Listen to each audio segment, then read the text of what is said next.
Hola, por si no me ubicas, yo soy Cuautli Arau y él es Gutenberg, que me va a estar acompañando a la exploración de una de las dimensiones más curiosas, más especiales y a la vez innegables de la realidad de los seres humanos. Es la espiritualidad. Y a lo mejor cuando digo innegable vas a decir, no, bueno, pero hay personas que no creen en Dios y que no... Ajá, pero es que la espiritualidad no es ni la religiosidad ni propiamente la creencia en algo muy específico, sino tiene que ver con una vinculación en la que ateos y teístas se unen a decir, bueno, yo me quiero sentir parte de algo más grande, es decir, de alguna manera intuyo que ya soy parte de algo mucho más grande, pero me gustaría sentirlo, me gustaría experimentarlo, ¿sí? Entonces, bueno, yo sé que me estoy adelantando, pero hoy empezamos con este gran tema que es la exploración de la dimensión espiritual dentro del modelo ontocreatividad, en el cual ya exploramos otras dimensiones que seguramente puedes ver aquí mismo en Activa tu Ser. Bueno, entonces el día de hoy empezamos con la espiritualidad. Bienvenidos. Aquí hice con Cuaurau y hay que agregarle y con Gutenberg. Bueno, vamos a empezar la exploración con algo tan importante que lo tenemos que tener en cuenta en cualquier episodio y clase que demos relacionado con el tema de la espiritualidad. Vamos a llamarle a esto una advertencia taoísta, porque la escribió el señor Lao Tse, que es el padre del taoísmo. Entonces, fíjate, ponle mucha atención. Dice, el Tao que puede ser explicado no es el Tao eterno. El nombre que puede ser pronunciado no es el nombre eterno. Llamo no ser al principio de cielo y tierra. Llamo ser a la madre de todos los seres. La dirección hacia el no ser conduce a contemplar la esencia maravillosa. La dirección hacia el ser conduce a contemplar los límites espaciales. Ambos modos son originalmente uno y solo difieren en el nombre. En su unidad, este uno es el misterio, misterio de los misterios y puerta de toda maravilla.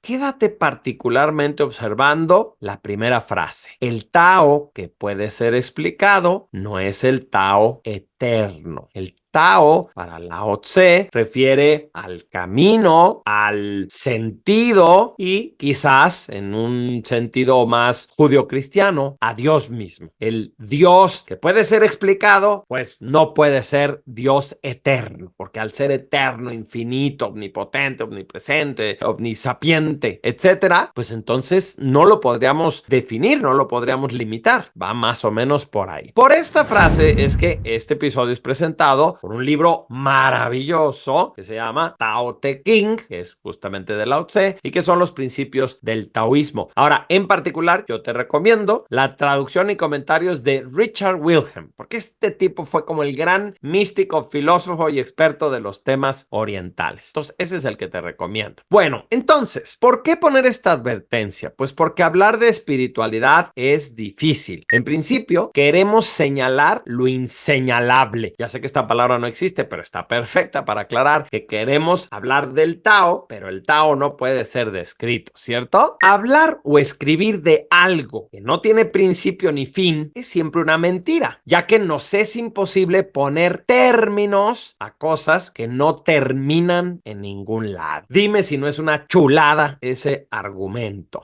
La razón no puede entender verdaderamente lo infinito o lo eterno, ya que por más que imagina, solamente puede percibirlos o como un espacio muy grande o como un tiempo muy largo, respectivamente. Pero la realidad es que ni el infinito ni la eternidad tienen tamaño. Permite que esa idea te llegue a ti. Si tuvieran un tamaño, tendría que ser medible y esta cosa es infinita, no tiene fin. Para Lao Tse, el Tao era el equivalente a Dios y como Dios es omnipotente, infinito y eterno, los pensamientos no pueden comprenderlo ni describirlo con palabras o letras. Por eso decía esa frase que ya vimos. Teniendo en cuenta la imposibilidad de describir tal cual lo espiritual, sugiero que abras tu intuición a las palabras de esta parte del curso y tomes de ella lo que tenga sentido para ti sin entrar en conflicto con las que no. Es decir, la advertencia acaba diciendo que no puedo yo explicarte qué es la espiritualidad, no puedo yo más que señalarte en ciertos rumbos, pero tendrás tú que experimentar intentarlo para poder corroborar que de esas palabras pudieran, si acaso, tener algún sentido. Ahora, eso no significa que no valga la pena intentarlo, acercarnos, y quizás las palabras sean el primer camino hasta que lleguemos a un punto en el cual tengamos que avanzar por nuestra cuenta. Esto me recuerda una anécdota de Alejandro Jodorowsky que cuenta, creo que en el libro de Psicomagia, que cuando llegó por primera vez con su gran maestro oriental, un tipo que no hablaba español y Alejandro no hablaba su idioma, el maestro lo recibió, ¿sí? Le abrió la puerta, le señaló hacia dónde era el patio, tomó un banquito, tomó otro banquito y empezó a caminar con Alejandro atrás de él. Cuando llegó a la mitad del jardín, agarró y puso el banquito en el suelo y él se siguió caminando hasta el fondo y con su banquito se sentó a meditar. Entonces Alejandro pues dijo, ¿qué será? ¿Que yo tengo que meditar aquí? Por eso me dejó aquí el banquito, ¿o qué? Y finalmente lo que hizo fue que agarró su banquito, se sentó junto al maestro y se puso a meditar, ¿no? Dice, años después comprendí que el maestro me había dado ahí la primer lección, que era, yo te puedo acercar, pero hay un momento en el cual eres tú quien tiene que llegar a eso que tú estás buscando. Entonces, misma advertencia, misma propuesta, a ver hasta dónde nos podemos acercar. ¿Te parece? Bueno, la dimensión espiritual humana es la antena que nos permite percibir e interactuar con el absoluto. Es la suma del todo y de la nada. ¿Okay? Estos términos van a ser importantes y tal cual son términos, se señalan cosas, mientras que la palabra absoluto es algo mucho más grande, curiosamente, que el todo y la nada. Es su suma, es su interacción, es su dinámica. Y para podernos contactar con eso, tenemos una dimensión espiritual. Esta dimensión la podemos percibir como un cordón umbilical que nos conecta siempre a la realidad espiritual o universal, que es tanto de donde venimos como a la que nos dirigimos, ¿cierto? ¿Dónde estábamos antes de nacer? Pues si existe un dónde estábamos o un estado o una ausencia, pues a eso mismo, supongo, estaremos acercándonos cuando nos vamos acercando a la muerte. ¿Será que el nacimiento y la muerte son simplemente puertas, bisagras que nos permiten pasar de una realidad a otra realidad? No lo sé, porque ¿qué crees? Todavía no me muero y no me acuerdo de mi vida antes de ser guaguarau. Así es que no lo sé, pero vamos a pensar que es esta la dimensión que me puede acercar a tener una intuición, a tener una sensación o una experiencia de estos puntos extremos de lo que llamamos normalmente vida. Según el libro de Ontocreatividad, la dimensión espiritual es la entrada y la salida. Y luego tengo esta frase que dice, luz eres y en luz te convertirás. En vez de decir, polvo eres y en polvo te convertirás. Entonces, bueno, ¿qué es la dimensión espiritual del ser? Bueno, esta antena que tiene dos funciones: conectarnos con el sentido y con el misterio de la realidad a través de su lenguaje, que es el amor y el silencio. Tenemos un autómata, tiene que ver con la cosmovisión, es decir, las creencias que tenemos de cómo funciona el absoluto. Tenemos una porrista, que son las ganas de reconectarnos con la fuente de la vida, del origen, con Dios. Y finalmente tenemos un duendecillo, que es la aceptación de todo y de la nada, la reconexión o la posibilidad de descubrir eso que está cubriendo nuestra desconexión, ¿no? Eso que está impidiendo que sepamos cuál es nuestro origen y que nos sintamos parte de todo. Obviamente lo iremos explorando a detalle. Dice, esta es la dimensión que nos permite captar la verdad, solo que la verdad no es como normalmente la imaginamos. La verdad es la suma de todas las perspectivas, de todas las dimensiones y de la infinita expansión del absoluto, ¿sí? Aquí entonces hay que distinguir entre verdades relativas y verdades eternas. Verdades relativas son las verdades a las que llegamos a través de lo cognitivo, de la razón, de la ciencia. La ciencia, cuando está bien aplicada, nunca se jacta de conocer la verdad última, porque históricamente sabe que a pesar de que hubo momentos donde algo era muy certero, en ocasiones hasta lo más certero se ha puesto en duda, se ha visto otra posibilidad. Ok, pero las verdades eternas, aquellas que pertenecen más al ámbito de lo religioso, de lo espiritual, de lo místico, parecen nunca cambiar, ¿ok? Lo que pasa es que son muy difíciles de señalar. Pero un ejemplo de una verdad eterna sería, por ejemplo, la existencia de Dios. Si Dios existe, existe siempre y siempre ha existido y siempre existirá, ¿ok?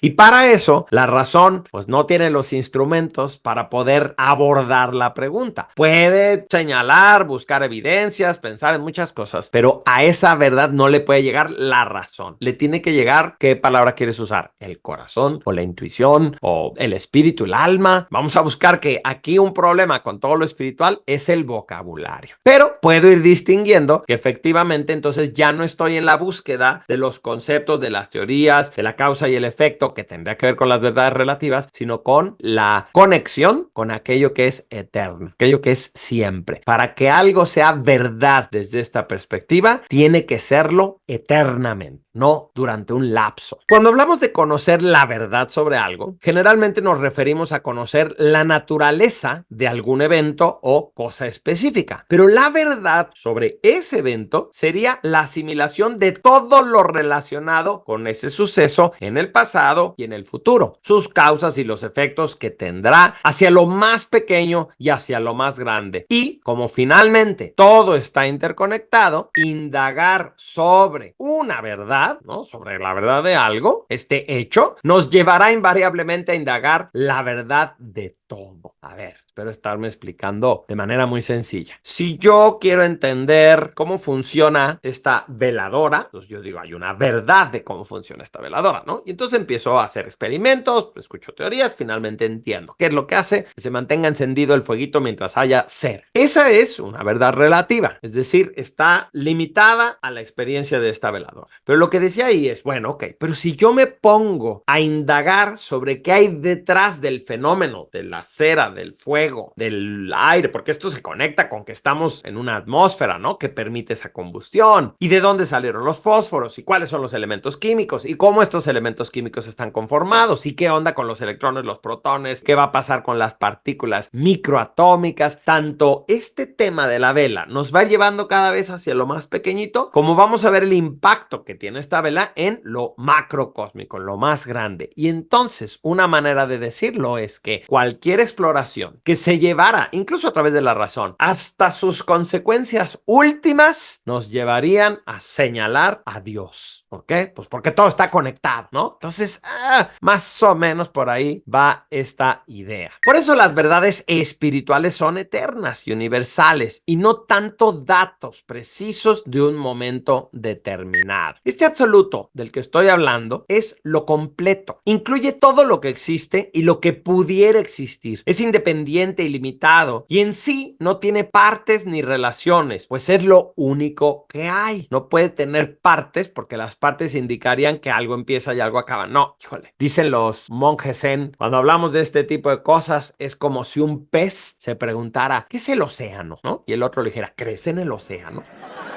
Pues decir, caramba, pues es todo, ¿no? Y es lo que está adentro y está afuera y es nuestro origen, ¿no? Más o menos así. Es Dios, pero no un Dios o el Dios, como si habláramos de algo ajeno a lo demás. Aquí hay un punto muy importante. Es el lenguaje o el intelecto el que va a tener esta necesidad de separar una cosa de la otra. Entonces, cuando yo digo Dios, lo digo lingüísticamente, automáticamente está Dios y está lo que no es Dios. Estoy yo, está todo lo demás. Trata de imaginar por un momento un concepto en el cual decir Dios es la experiencia de Dios y que además no hay otra experiencia y que es lo único que hay. Va más por ahí esta idea de qué es esa realidad espiritual a la cual nos estamos queriendo acercar. Aquí se trata de lo total, de lo omnipotente, omnipresente, eterno e infinito, que además se contiene por completo en cada parte de sí mismo. ¿Has escuchado de los fractales?